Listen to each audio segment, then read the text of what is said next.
तो आप लोग जैसा कि जानते हैं इस चैनल पे हम लोग मैथ के न्यूमेरिकल और पेडागोजी के क्वेश्चन करने वाले हैं। इससे पहले आपने यूपी टेट की बढ़िया से तैयारी की, इसी चैनल से मैथ पढ़ा और जो-जो क्वेश्चन बताया था मैक्सिमम उसी से पूछा गया था। अब हम लोग तैयारी कर रहे हैं सीटेट जो 6 सितंबर को होने वाला है, उसके लिए पेडागोजी के भी क्वेश्चन आते हैं, आप लोग को पता है पहले से ही 15 और बाकी न्यूमेरिकल क्वेश्चन की भी वीडियो धीरे-धीरे अपलोड होगी। तो अभी स्टार्ट करते हैं, जितने भी क्वेश्चन हैं ये 2023 के सीटेट के पेपर के क्वेश्चन हैं और हम लोग पेडागोजी के क्वेश्चन करने जा रहे हैं। आप लोग को पता होगा पेडागोजी के क्वेश्चन कभी आप लर्न नहीं कर सकते, कभी याद करके नहीं जा सकते। आप लोग एग्ज़ाम के दौरान ही अपने तर्क से, अपनी समझ से ही सही ऑप्शन को टिक कर सकते हैं।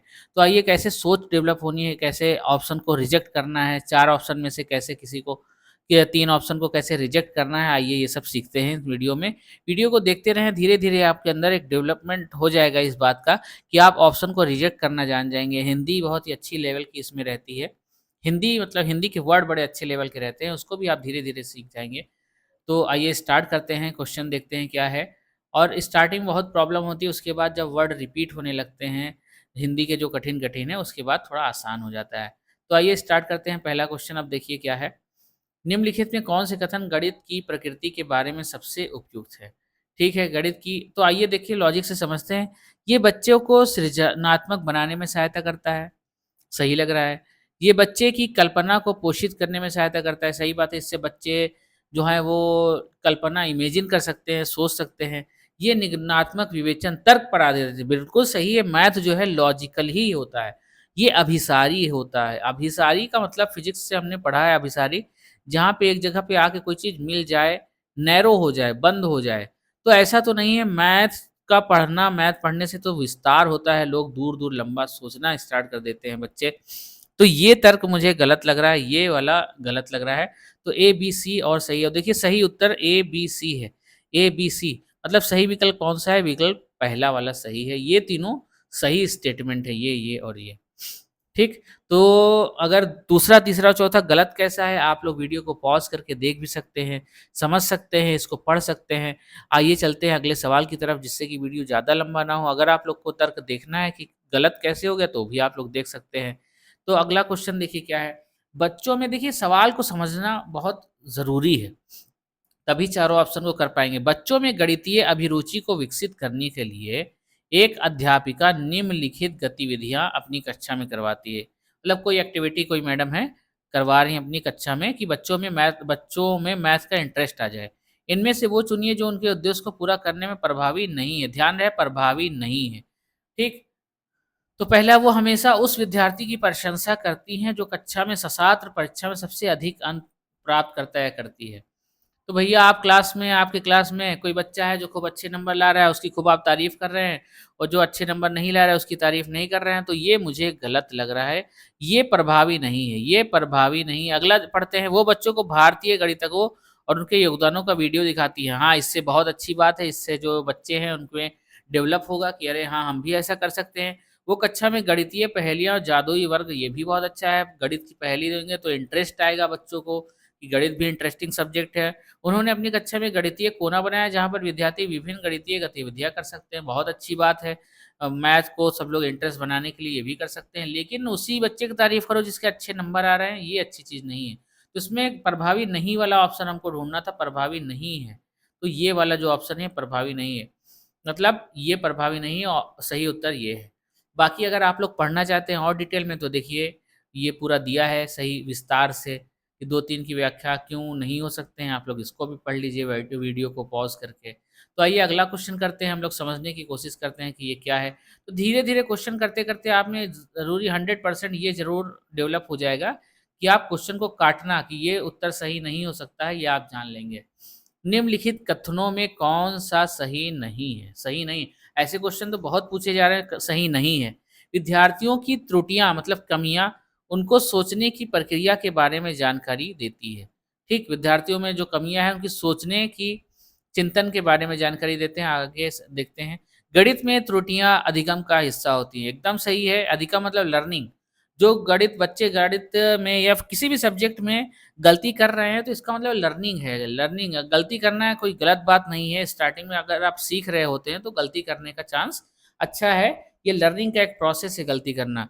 गणित में त्रुटियां शिक्षकों को उनके पाठ की योजना बनाने में मदद करती है। ठीक है, देखते हैं अगला पढ़ते हैं। गणित में त्रुटियां शिक्षकों, हाँ सही बात है, जो बच्चा जिस तरह की गलती कर रहा है उससे टीचर समझ सकता है कि हाँ हमको आगे कैसे एक्सप्लेन करना है। तो विद्यार्थियों की त्रुटियों को अनदेखा कर देना चाहिए।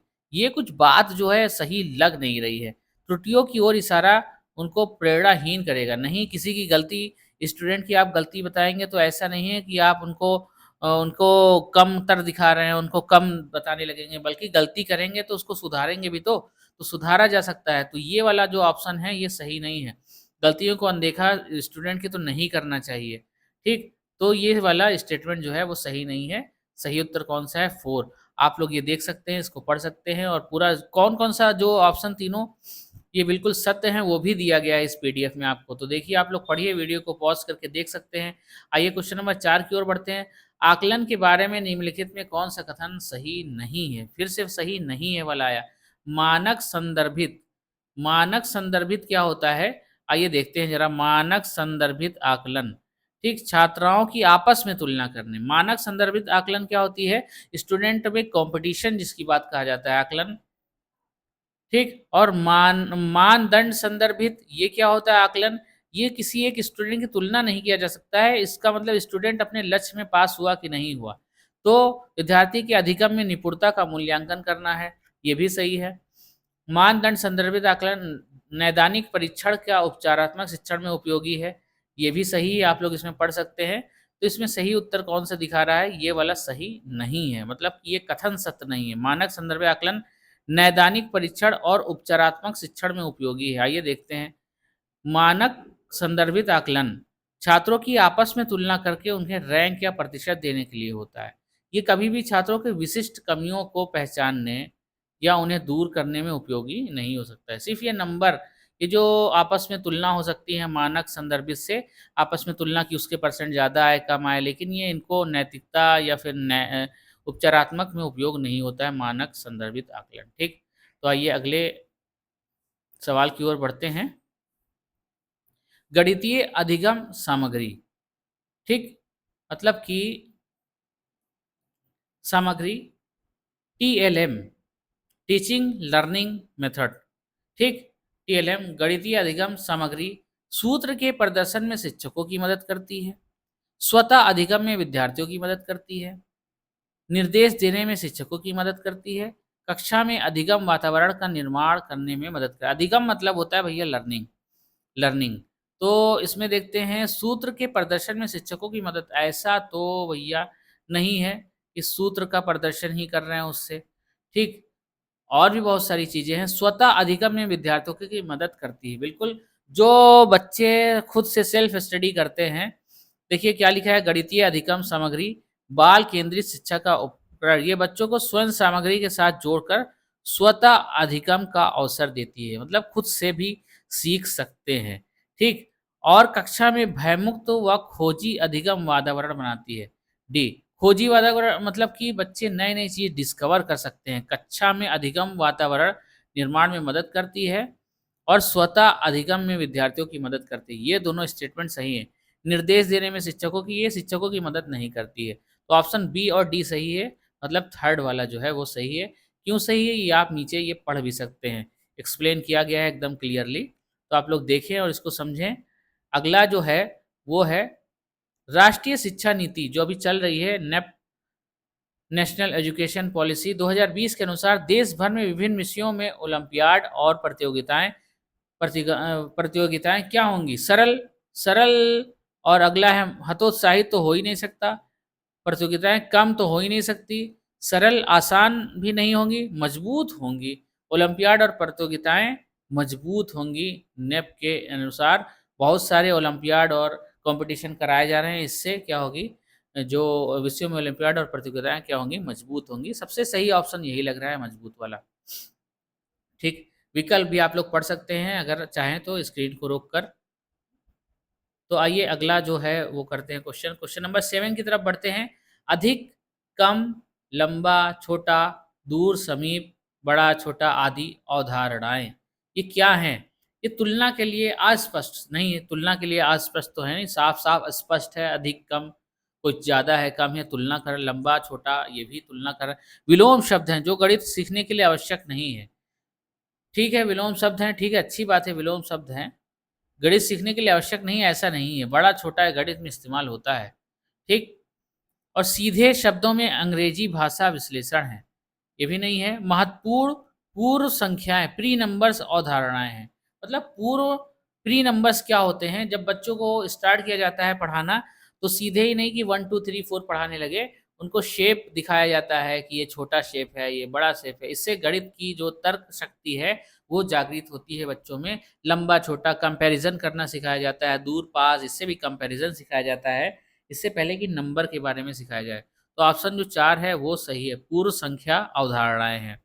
देखिए इसमें भी आप लोग पढ़ सकते हैं कि विकल्प की व्याख्या भी साफ-साफ दिया गया है इस वीडियो में। तो वीडियो को लाइक कर दें अगर आपकी मदद कर रही हो। इसी तरह की वीडियो और भी पीपीटी आपके साथ शेयर की जाएगी, जैसे-जैसे एग्ज़ाम पास आएगा। और मैथ की तैयारी के लिए एकदम आप लोग चैनल को लाइक कर लीजिए, जिससे कि कोई भी वीडियो मिस ना हो। और बहुत ही अच्छे से कम टाइम में यूपी टेट की तैयारी कराई गई थी और बहुत सारे जो गेस मारे गए थे क्वेश्चन, उसमें से मैक्सिमम आए थे।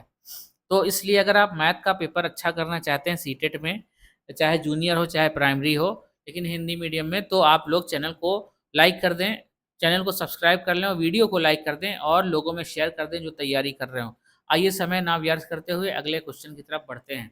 राष्ट्रीय पाठ्य चर्चा रूपरेखा 2025 के अनुसार कक्षाओं के ऊपर किए गए शोध बताते हैं कि लड़कियों को गणित में विशेषज्ञता के योग ना मानकर उनका काफ़ी व्यवस्थित अवमूल्यन होता है, जबकि वे गणित में अच्छा प्रदर्शन करती हैं। इसका सबसे उपयुक्त कारण क्या है? ठीक है, तो देखते हैं कारण क्या-क्या दिए। गणित में लड़कियों का खराब प्रदर्शन उनके गणित के प्रति प्रचलित भय के कारण हो सकता है। ठीक है, अगला पढ़ते हैं। गणित अपनी प्रकृति द्वारा ही पुरुष प्रधान विषय, भैया ये नहीं है, पुरुष प्रधान विषय ऐसा तो है नहीं कि कोई विषय कोई पेटेंट करा लाया है कि ये विषय हमारे लिए बना है, ये विषय आदमी के लिए, ये विषय औरत के लिए, ऐसा नहीं है। ठीक? गणित में और देखते हैं समाज की लिंग संबंधी धारणाएँ इस मान्यता की ओर ले जाती हैं कि लड़के समस्या समाधान की ज़्यादा नवीन कार्यविधियाँ उपयोग करते हैं। जो लड़के हैं वो समस्या समाधान, मतलब कोई प्रॉब्लम आई है, तो उसको नए-नए तरीके से सॉल्व करने के लिए उन लोग के पास मतलब नए-नए तरीके से सॉल्व कर सकते हैं, इसलिए उन्हें बेहतर अवधारणात्मक समझ होती है। ठीक है, मान सकते हैं लड़कों में नए-नए तरीके उनमें डेवलप हो सकते हैं, इसलिए बेहतर समझ होती है। लड़कों में गणितीय क्षमताएँ जन्मजात हैं, भैया ऐसा तो है नहीं कोई लड़का पैदा हुआ है तो गणित सीख के पैदा हुआ है, ऐसा नहीं है। तो लड़की गणित में लड़कियों का खराब प्रदर्शन गणित के प्रति भय के कारण हो सकता है। भय-वय तो नहीं होती है, खराब प्रदर्शन ऐसा नहीं कि सारी लड़कियाँ खराब प्रदर्शन करती हैं। तो ये भी ऑप्शन को आप काट सकते हैं। ये वाला ऑप्शन एकदम सही है कि लड़के समस्या का समाधान अलग-अलग तरीके से करते हैं, इसलिए उनमें समझ होती है, बेहतर समझ होती है। और भी आप लोग डिटेल में पढ़ना चाहें तो इसको पढ़ सकते हैं। आइए अगला देखिए, अगला क्वेश्चन क्या है? कक्षीय शोध ये दर्शाते हैं, कोई एक्सपेरिमेंट किया गया, शोध किया गया, ये दर्शाते हैं कि अधिकांश विद्यार्थी गणित को उसी कक्षा में जो अन्य विषय में वो पढ़ते हैं, उनसे अधिक कठिन समझते हैं। अच्छा, गणित को कठिन समझते हैं। गणित की प्रकृति का निम्नलिखित में से कौन-सा पहलू इस भय को बढ़ाता है? अच्छा, मतलब गणित में ऐसा क्या है, जो लोगों के बीच में, स्टूडेंट के बीच में डर का एहसास कराता है? तो गणित का विस्तृत ज्ञान भंडार, तो विस्तृत है, बहुत ज़्यादा है, ज्ञान का भंडार है, तो इससे तो कोई कठिन नहीं समझेगा। अच्छी बात है, ज्ञान का भंडार है। गणित में दिए गए प्रश्न के अनेक उत्तर होने की व्यापकता है। ऐसा भी नहीं है कि हर उत्तर का अनेक ही हर सवाल का, हर प्रश्न का बहुत सारे आंसर होते हैं, इसलिए लोग डरते हैं। फिर तीसरा है, गणित में किसी समस्या का समाधान करने के लिए कई अलग-अलग प्रणालियों की व्यापकता। ये तो और अच्छी बात है कि एक सवाल को आप अलग-अलग मेथड से कर सकते हैं। तो इससे किसी को डरने की ज़रूरत थोड़ी है। वो भी अलग-अलग तरीकों से करेगा तो ज़्यादा नंबर पाएगा और ज़्यादा सोच पाएगा, दिमाग उसका विकसित होगा। गणित में प्राथमिक अवधारणाओं की अमूर्त प्रकृति। देखते हैं, इसको थोड़ा समझते हैं कि ये क्या कहना चाह रहा है। इतिहास या भाषा के विपरीत गणित में वस्तुएँ प्रत्यक्ष रूप से सामने नहीं होती। अच्छा, ठीक है। या शून्य, भिन्न, अमूर्त अवधारणाएँ हैं। प्राथमिक स्तर जब बच्चे इन अमूर्त विचारों को बिना किसी ठोस अनुभव के सीधे प्रतीकों के माध्यम से, तो इनमें विषय के प्रति भय बढ़ जाता है। सही बात कही है। क्योंकि जैसे जब आप हिस्ट्री पढ़ाते हैं या साइंस पढ़ाते हैं तो चीज़ें दिखा भी सकते हैं। लेकिन मैथ में अगर कह रहे हैं आप लिख रहे हैं 5x² प्लस 4x प्लस 3 बराबर 0 तो इसको क्या दिखाएँगे कि ये क्या है, क्या है? क्या है, कहाँ से आया है, इसका काम क्या है? ये सब समझ नहीं पाते हैं बच्चे, इसलिए उनमें भय बढ़ जाता है, क्योंकि ये हम लोग लाइव दिखा नहीं सकते हैं। तो इसीलिए आप देखिए सीबीएसई ने नया पैटर्न लाया है कि इसका इस्तेमाल हर चैप्टर से पहले उसके बारे में दिया होता है कि इसका ज़रूरत क्यों पड़ी, इस्तेमाल क्यों पड़ी। तो इसीलिए बच्चों में भय बढ़ जाता है। तो प्राथमिक अवधारणाओं की अमूर्त प्रकृति, ठीक? ये प्राथमिक अवधारणा जैसे 1 आया तो खाली सिंबल है, ठीक? तो इसलिए ऑप्शन जो है 4 वो सही था। अगला देखिए क्वेश्चन क्या है? निम्नलिखित में से किस गणितीय खगोल विज्ञान के क्षेत्र में काम किया? इनका नाम कौन नहीं जानता होगा? आर्यभट्ट। आर्यभट्ट देखिए, जैसे रामानुजन भी बहुत बड़े गणितज्ञ थे, देख लीजिएगा। श्रीनिवास रामानुजन, आर्यभट्ट तो सही हैं। क्यों सही है? देखिए आर्यभट्ट 5वीं शताब्दी भारत के महानतम गणितीय खगोल शास्त्री थे। उन्होंने अपने ऐतिहासिक ग्रंथ आर्यभट्टीय में गणित और खगोल विज्ञान के को स्थापित किया है। देखिए रामानुजन क्यों नहीं सही है? देखते हैं, ये आधुनिक काल के शुद्ध गणितज्ञ, अच्छा शुद्ध गणितज्ञ थे। इन्होंने संख्या सिद्धांत, नंबर थ्योरी, अनंत श्रेणी, इनफाइनाइट सीरीज पर काम किया। इनका खगोल विज्ञान से संबंध नहीं था। अच्छा, खगोल विज्ञान एस्ट्रोनॉट जो होते हैं, ठीक? तो इसलिए आर्यभट्ट का एस्ट्रोनॉट से संबंध था। रामानुजम का जो था वो इनफाइनाइट सीरीज़ और नंबर थ्योरी पे ही एक्सपेरिमेंट था। आइए अगला करते हैं। एक सब्जी बेचने वाला पालक ₹60 प्रति किलोग्राम बेच रहा था। ठीक है, बढ़िया है, ठीक है। सोनू ने 350 ग्राम पालक लिया, जिसके लिए सब्जी बेचने वाले ने सोनू से ₹21 लिया। रुपया 6,666 ये क्या है? लिए। सब्जी बेचने वाले द्वारा प्रयोग में लाए गए इस गणितीय कौशल के संबंध में निम्नलिखित में से कौन से कथन सत्य हैं? ये गणितीय कौशल अस्पष्ट है। ठीक, ₹60 प्रति किलोग्राम, तो ₹6 का 100 ग्राम, फिर ₹6 का 100 ग्राम, फिर ₹6 का 100 ग्राम, 300 ग्राम और ₹3 का 50 ग्राम। बहुत अच्छा जोड़ा उसने। ये गणितीय कौशल स्पष्ट है, अस्पष्ट है। नहीं, एकदम गलत, ये अस्पष्ट तो नहीं है। ठीक, यह कौशल कक्षा में इतना अच्छा स्पष्ट करके उसने जोड़ा है कि हमने ही बता दिया। 1000 ग्राम का ₹60, 100 ग्राम का ₹6, ठीक है? तो ये कौशल कक्षा में गणितीय प्रश्नों को हल करने के लिए लाभदायक नहीं, नहीं बिल्कुल भी ये गलत बात लिखी है, ये लाभदायक है। ऐसे तो बच्चों को समझाया जा सकता है, क्योंकि 1000 ग्राम मिल रहा है ₹60 का, तो 100 ग्राम कितने रुपए का मिलेगा? ₹6 का। ऐसे बच्चों को समझाया जा सकता है। ऐसे कौशल गणितीय प्रश्नों को हल करने के वैकल्पिक तरीकों को विकसित करने में सहायक होते हैं। तो ये जो है, ये बहुत ही अच्छा स्टेटमेंट लिखा है, विकसित करने में सहायक होते हैं और केवल ऑप्शन सी सही है। आप लोग देख लें, पढ़ भी लें, एकदम सही कौशल है 100 ग्राम वाला, देखिए यहाँ पे बताया भी गया है। ठीक? क्यों गलत है ये भी आप पढ़ सकते हैं। अगला देखिए, निम्नलिखित में से कौन-सी परिस्थिति ये दर्शाती है कि बच्चे ज्ञान का निर्माण स्वयं कर रहे हैं? वाह, वाह! ज्ञान का निर्माण स्वयं कर रहे हैं, इसमें से कौन-सी परिस्थिति देखते हैं कौन-सा ऑप्शन है। कक्षा का सर्वोत्तम छात्र पहाड़ों को ऊँचे स्वर में पढ़ रहा है और बाकी के विद्यार्थी उसे पीछे-पीछे दोहरा रहे हैं। बच्चों के ज्ञान निर्माण स्वयं कर रहे हैं। कौन-सी परिस्थिति? अच्छा, परिस्थिति बच्चों का ज्ञान का निर्माण स्वयं कर रहे हैं। अगला पढ़ते हैं। बच्चे एक साथ पहाड़ों का कविता पाठ कर रहे हैं। ठीक है, ये भी अच्छा लग रहा है। बच्चों को हस्त कौशल सामग्री जैसे संख्याओं के ग्रिड, आयताकार सारणियों में व्यवस्थित गिट्टियाँ दी जाती हैं और वे इनका प्रयोग एक गुणन के पैटर्न को खोज रहे हैं। ये तो बहुत ही मतलब बहुत ही हाई लेवल की ये एक्सपेरिमेंट है। शिक्षिका ने श्यामपट्ट पर अधूरे पहाड़े लिखे हैं और बच्चे उन पहाड़ों को श्यामपट्ट पर लिखकर पूरा कर रहे हैं। कौन-सी परिस्थिति है कि बच्चे ज्ञान का निर्माण ज्ञान का निर्माण स्वयं कर रहे हैं। ये देखिए, ये तो एकदम गलत है। एक बच्चा पढ़ रहा है, बाकी सारे उसमें उसको दोहरा रहे हैं, तो इसमें स्वयं कहाँ ज्ञान का निर्माण हुआ? पहाड़ों की कविता पाठ कर रहे हैं, इसमें भी कविता पाठ बस लर्न हो रहा है, एक चीज़ है, उसी को गुनगुना रहे हैं। लेकिन इसमें देखिए नए-नए फ़ॉर्मूले बना रहे हैं, इनका प्रयोग गुणे के पैटर्न को खोज रहे हैं, इसलिए ऑप्शन जो 3 है, वो सही है। श्यामपट्ट पर अधूरे पहाड़े, बस पहाड़ा रट रहे हैं यहाँ पर, तो स्वयं ज्ञान का निर्माण इन तीनों ऑप्शन में नहीं कर रहे हैं, थर्ड वाला जो है, वो सही ऑप्शन है। ठीक? अगला देखिए 13 नंबर, कौन-सा प्राथमिक विद्यालय के शिक्षार्थी को भिन्न 2/3 और 4/6 के बीच तुल्यता की कल्पना करने में मदद करने का सबसे उपयुक्त तरीका है? देखिए विभाजन भाग विधि का उपयोग, ठीक, भाग विधि का उपयोग कि मतलब 2 को 3 से भाग देते हैं और 6 4/6 4 डिवाइडेड बाय 6 ऐसे कर लें, भाग दे लें और इससे पता चल जाएगा। लघुत्तम समापवर्तक विधि से लासा लेके पता चल जाएगा। भिन्न डिस्क का उपयोग कैलकुलेटर का उपयोग तो स्टूडेंट को फिलहाल नहीं करना चाहिए। भाग विधि ये भी थ्योरेटिकल है, कॉपी पेन पे लघुत्तम, ये भी लासा है, एक रटी-रटाई विद्या है। तो भिन्न डिस्क का उपयोग ये एक अलग तरह का सिस्टम है जिसमें भिन्न डिस्क का उपयोग ये क्या होता है, सक्रियतावस्था में होती है, अमूर्त गणनाओं को सीधे नहीं समझ सकता। इससे भिन्न डिस्क, फ्रैक्शन डिस्क एक ठोस दृश्य सामग्री है। मतलब ये एक होता है सामने, दिखता है कि इसमें कैसे हम लोग उपयोग कर सकते हैं, गोल-गोल घूमने वाली एक गेम समझ लीजिए। तो इसलिए थर्ड वाला जो ऑप्शन है वो सही है।